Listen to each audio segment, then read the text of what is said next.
Hi, welcome. Thanks for joining us. We are live. Perhaps you're listening right now, live with us on LinkedIn, on YouTube, on Instagram, even, or perhaps you're joining the replay, which is on one of your favorite podcast platforms. And we're so pleased you're here. However, you're with us, we're really pleased that you're with us.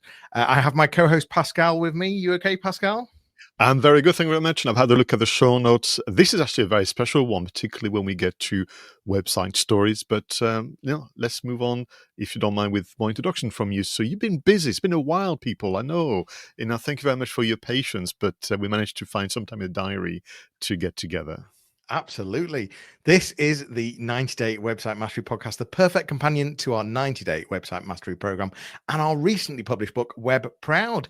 It's our 45th episode. We're excited to bring you even more valuable insights and practical advice to help you enhance your website performance. Join us whilst we explore strategies to make your website work harder for you, reigniting your pride in your online presence. We have 4 segments, as always. We have the You Ask, We Answer, where someone has submitted a question from our community that we will answer for you. We've got website stories, we have the website engine room, and of course we always finish with a website call to action, giving you one change or adjustment that you could be making to your website right now to start making you feel web proud. Listen, let's get right into things. If I had my bumper ready, which I don't, so but it's always a bit of fun doing things live, is it not, Pascal? Well, we've had a long break as well, so all is forgiven. And we were also talking about how the likes of StreamYard and these platforms do like to change things every time that you log in. It sort of things move, which doesn't help when you're wanting to do live shows. It's fascinating. Anyway, let's move on to our first segment, which is You Ask, We Answer.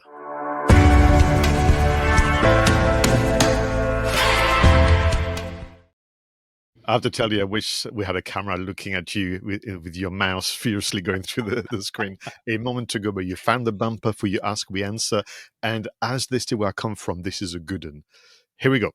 I keep hearing about storytelling, and I often wonder what it really means and how storytelling might apply to my website. What say you, Jonny Ross? Well, a brilliant question. I mean, we've talked about storytelling a lot. We talk about it. We have a whole section in our book, Web Proud. You can get it on Amazon. But it's a brilliant question. So thanks for the listener that sent this in.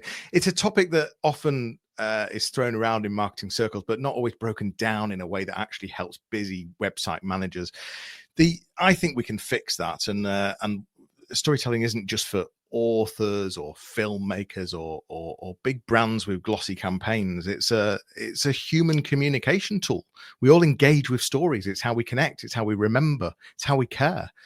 And so it's about how you apply it to your website. So instead of sort of how can we make your website resonate emotionally, not just functionally, because look, most websites today say, here's who we are, here's what we do. But a storytelling website says, here's what you need.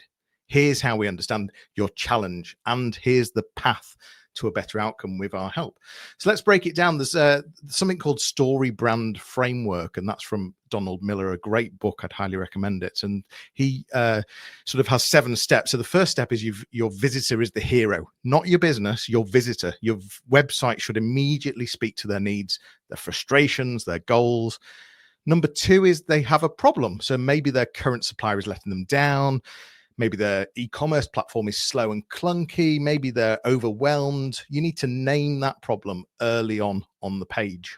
Step 3 is you are the guide. You've been there. You understand. You have a plan to help. That's where trust starts to build. And number 4, give them a plan and a call to action. So simple, clear steps, not 15 drop downs or a maze of content, just something simple. Schedule a call, get a custom plan. And for us, it would be launch a website you're proud of. Number 5, show them the happy ending. Help them picture what life looks like after they work with you. Faster sales, better brand confidence, more leads, real transformation. And here's the best part. You don't need to be a copywriter to do this. You just need to start asking yourself, why did we create this service or product? What did our best customers thank us for? What pain do we help remove? And then turn those answers into the emotional thread of your website. Sprinkle in real customer stories. Use headings that speak directly to outcomes. Don't just say, we offer secure hosting. Say, sleep better knowing your website is always up. A storytelling website guides visitors through a journey. It gives them clarity, gives them confidence, and more of all, it makes them care. So to every website manager listening, every business owner, you don't need a rebrand or a full rebuild to start doing this. You just need to shift from explaining what you do to telling a story your visitor wants to be proud of. So for me, Pascal, that is the power of storytelling. Oh, that's superb. I can never tire of listening, watching, and reading about storytelling. As you know, massive fan of filmmaking and film marketing. Interesting, last week I was presenting about storytelling, and I wrote about it on LinkedIn yesterday, and literally moments later, this question arrived, which is really quite interesting. And for me, storytelling is actually made up of two words, story and telling, and I think that could be very, very helpful. So as you heard a moment ago, in our story, it's about actually the structure of what you've observed, why it is happening, and what people are trying to do to make that important change. And then the telling is literally the format that you've gone with, the words, the images, the videos, the sounds that you've chosen to kind of be the vehicle for what you do. And I think, therefore, I have some sympathy for, of course, authors and filmmakers and documentary makers and so on that feel that the marketing and sales community has hijacked the term storytelling. But I think generally that's because we were trying, you and I, to get people to move away from essentially stating facts about their businesses and about their accomplishments and so on. And I think once you bring, as you said, the visitor, your prospective customer, as the hero of the journey. So as a reminder for everybody, in storytelling kind of parlance, the hero is the individual or group of individuals that will change the most across the arc of the story. So as you mentioned a moment ago, Jonny, you're not going to change. Well, you will improve as a supplier, but you know this stuff already. The transformation is not yours, it's that of your customers and that of your website visitors. So if you can actually, as you heard a moment ago from Jonny, reset the story, or at least supplement it. I don't mind you sharing facts, Jonny, but I want you to supplement it with relatable anecdotes and facts. Think about your case studies, think about your FAQs, think about your blog, and particularly this is where you can really go for it, whereby it's something that I can relate to. I'll just close really on this LinkedIn post, because when I was teaching the different storytelling hooks, there were about 7, oddly, very much like, with StoryBrand, the question that you want to be seen to be answering through your website and other marketing activities, including PR presentation, is as follows. How are customers I can relate to coping with a change to their world? And the whole website is there to say, this has happened. This has caused either aspirations, which is a positive side, or anxiety, the more negative side. And this is what customers like you have done about it. And we were there to guide them through. So I'm a massive fan of the subject. I'm a massive fan of the term. But I think the question is fair, because people are using the term, without necessarily supplementing with good explanation. And I think what we've done in the space of 7 minutes is pretty stunning, actually. Well, it's an actionable plan. It's got people thinking, and the bottom line is people engage with a story. It's as simple as that. Instead of just saying, these are our products, these are our services, and we're brilliant, people turn off with that, do they not? And they need to hear you tell the story, how it's changed things, make them the hero, make it all about them, and that is how to grow. Should we move to our next segment, website stories?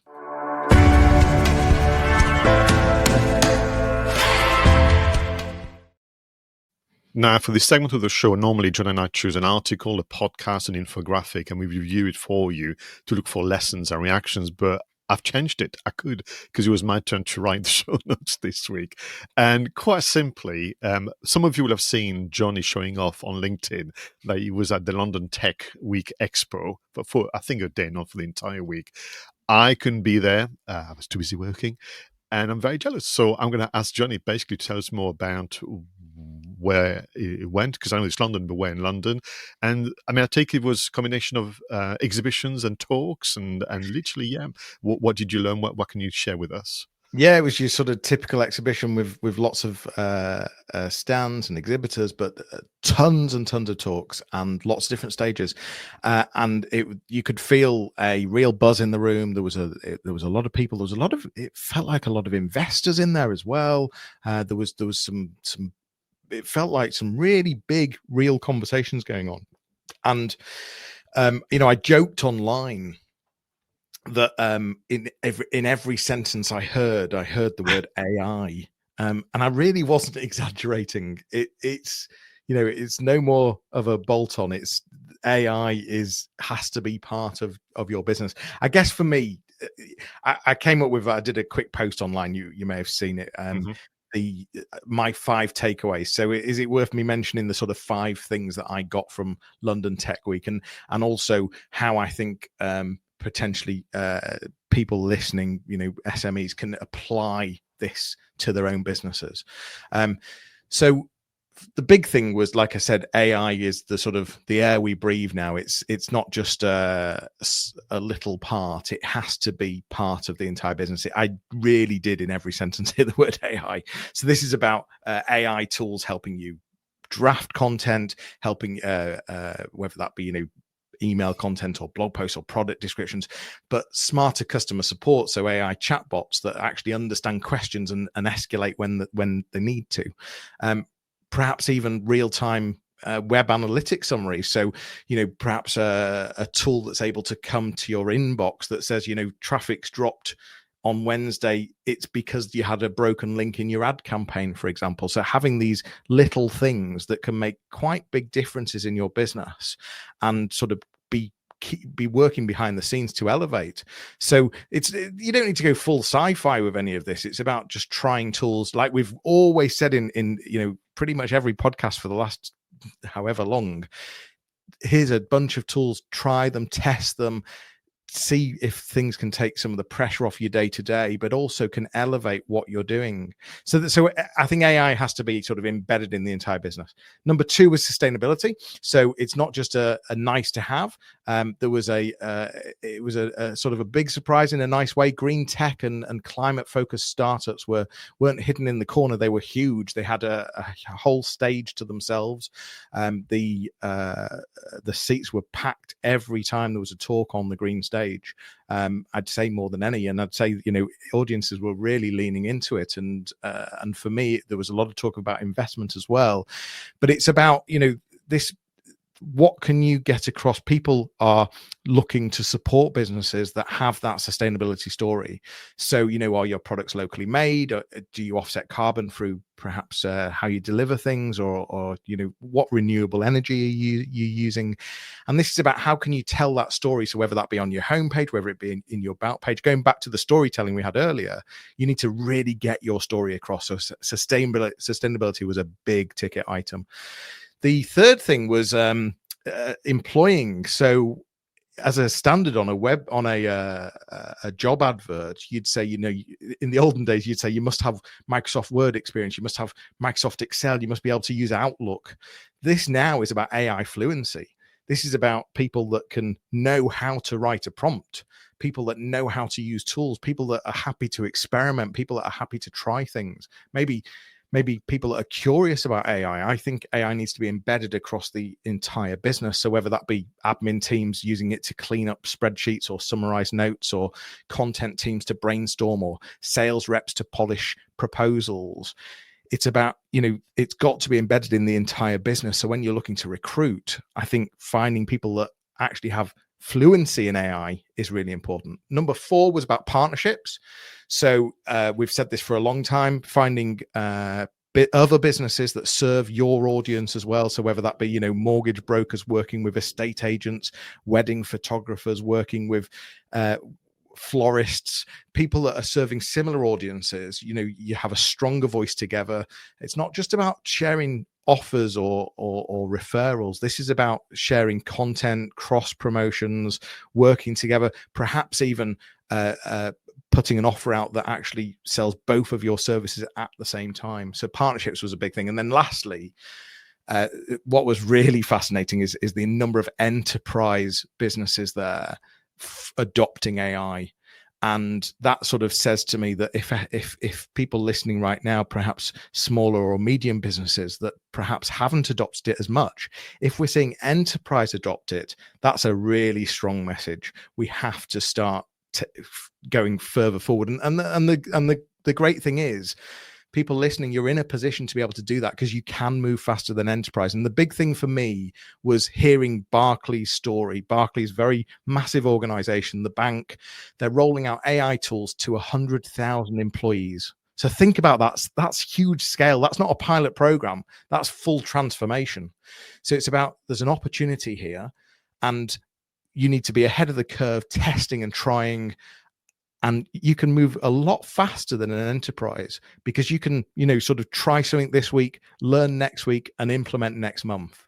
Whereas enterprise, it takes a lot longer to do those things. But if enterprise are doing it, SMEs should absolutely doing it. So it was interesting. It was London Tech Week, may as well have been called sort of AI partnerships and Absolutely.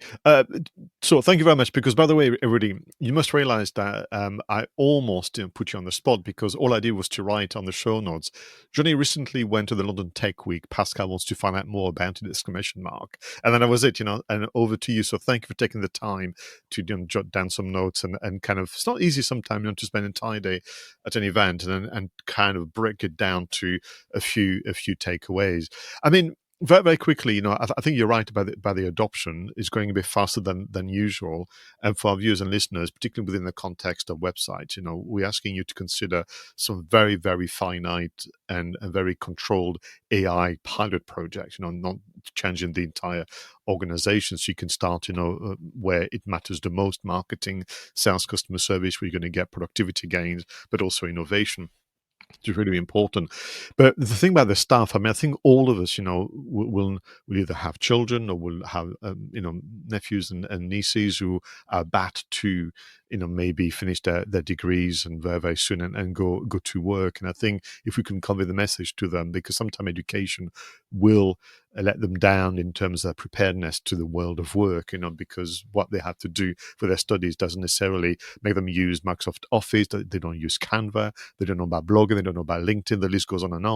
And if in addition to which they don't know about AI, it could be the simpler version of Copilot, within Microsoft, or Gemini within Workspace. If you don't know that, then your contribution is much reduced.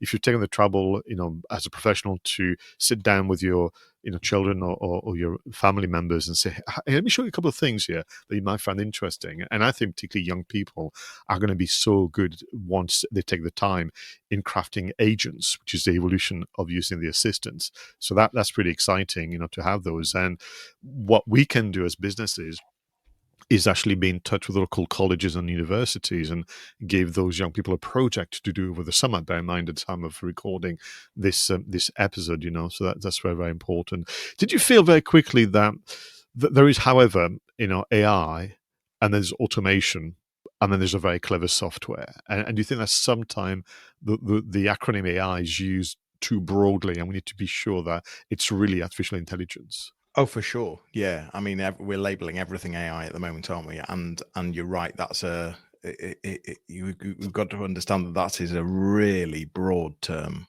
And it's to some extent, it's just a way of thinking. It's a way of adopting, and it's about, all the multitude of different tools that you can use that do different things using ultimately a bit of code behind the scenes. So yeah, it's this isn't robots. This isn't, as I said, it's not sci-fi. It's just making things more effective, more productive, and taking up the level of value that you can add to your customers. Super. And listen, everyone, thank you again for allowing us a departure from the usual website stories. Let us know if you do enjoy those kind of conference recaps and events reviews. We'll do them more and more as you go and travel. And hopefully next year, perhaps we'll be together at London Tech Week. Absolutely. We'll move to our next segment, which is the website engine room.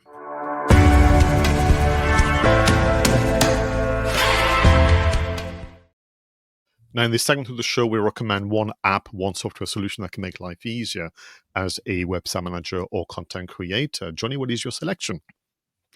So there's loads of video editing tools out there, and going back to some of the themes that we've been talking about today, this is about you finding the right tools for you. It's about testing, it's about trying.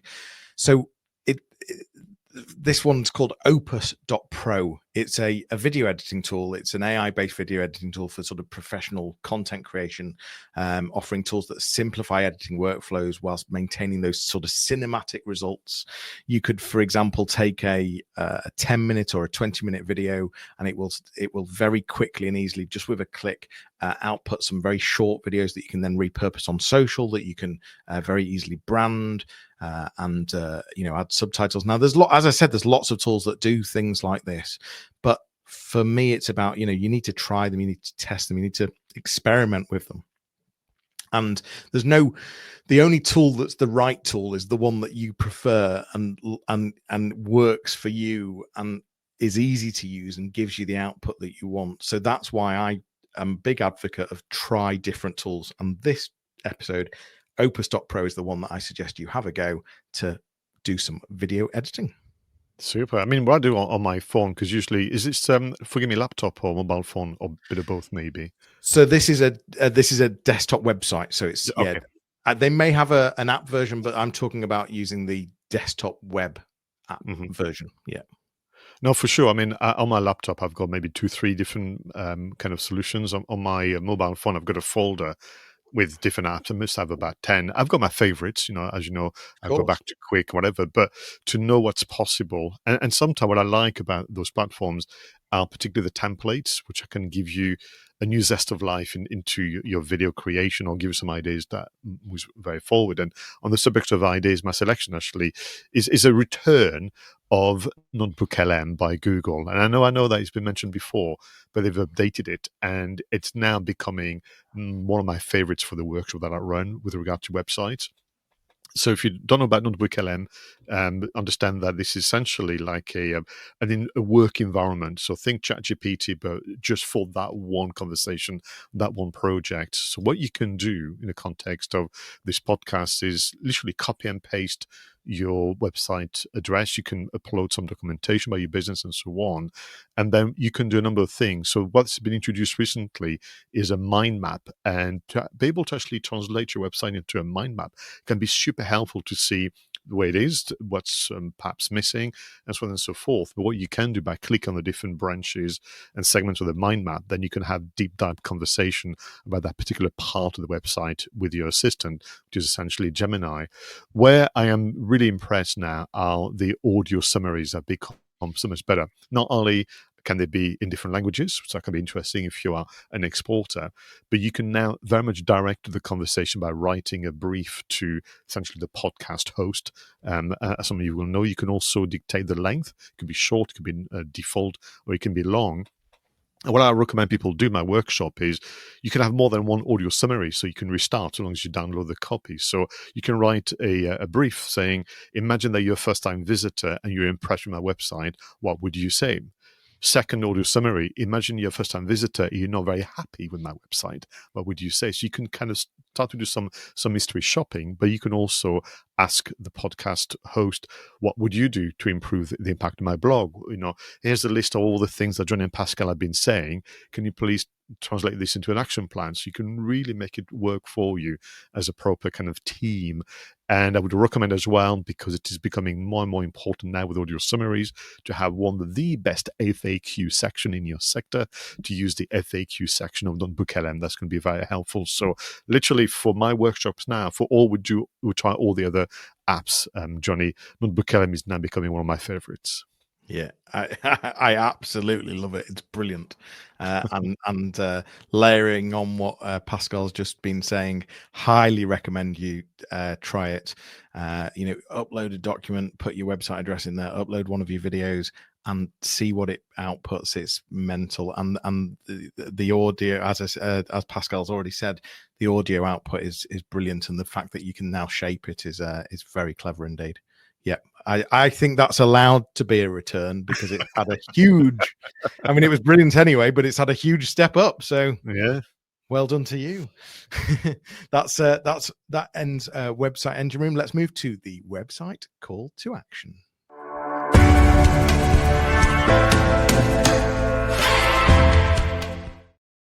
Now, this is about the one change or one adjustment that's going to make things working much harder for your website. Jonny, what is your recommendation? So with all this talk about AI, the reality is that Google search is absolutely changing. There will be a change in how people get to your website and whether they get to your website. So we need to make sure that AI really understands your content and really understands your website. There is an experimental text file, bit of code that you can create that talks to the AI bots, the likes of ChatGPT, Gemini, Perplexity, etc., Meta, etc.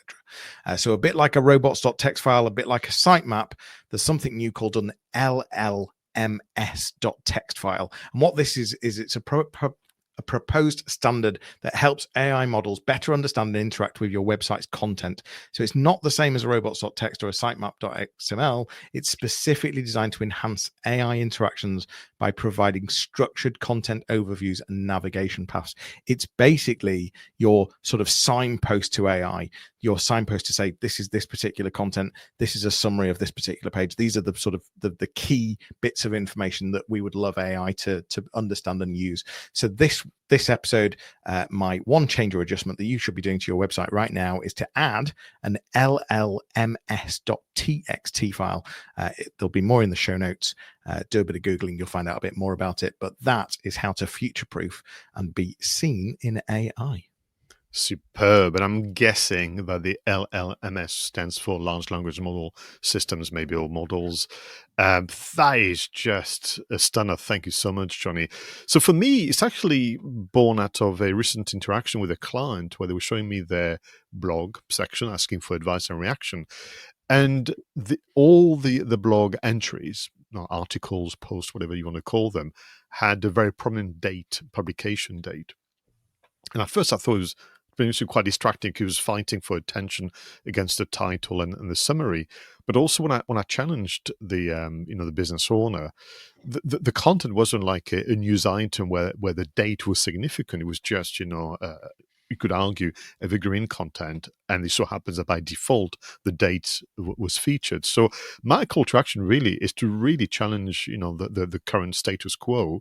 Should the dates be in or out? So I would suggest consider removing them if in particularly this is evergreen content or a thought piece that is not age. And actually on that very point, I would actually go back through maybe the publications from maybe 6 months, 12 months to 18 months ago, make the list of what those articles are, maybe check interest from your audience, because it may be that they could do with a refresh and a reset and be republished without a date, and suddenly you've increased the value of the interaction on your website without creating too much work for yourself. Love it. Very clever. Evergreen is absolutely the way forward. And the whole date thing, that can put off AI seeing how outdated a piece of content is. So I think it's a really, really, really valid point, especially with this episode around AI, storytelling, and sustainability. What an episode. We've told you how to tell your story, to make your customer the hero, and to really focus on how you're going to help them achieve what they're trying to achieve. That's the most important thing. So in all of your content, it's about storytelling. That's how to engage. We've talked about the power of AI and how you need to really start adopting it in as many places of the business as possible, not just for the sake of it and not to go sci-fi, but to actually make your business better, make your business grow, and to give a better experience. Brilliant episode, Pascal. Great tools as well. Yeah, and I'm surprised people allow us to continue. It's number 45. This is all your fault. You keep asking questions, and this is, as you know, a favorite subject. Not website, but actually creating an amazing experience for your website visitors. Absolutely. And please do keep asking questions. Please let us know what you think. Like, follow the show. Of course, subscribe if this is helpful. And more importantly, leave us a review. That gives a huge trust signal to the likes of ChatGPT and Perplexity to recommend us to other people. So get leaving a review. Listen, that's a wrap for episode 45 of the 90-Day Website Mastery Podcast, your audio companion to the 90-Day Website Mastery Program. For more information, visit 90daymarketingmastery.com, where you can book a discovery call with either myself or Pascal. Of course, you can head over to Amazon and buy our latest book, which is Web Proud. You'll find it, but it's goodbye for now. We'll leave you with a fun video, an audio montage to enjoy whilst you're reviewing your show notes. Thanks for joining us. We'll see you again soon. Take care. Thanks very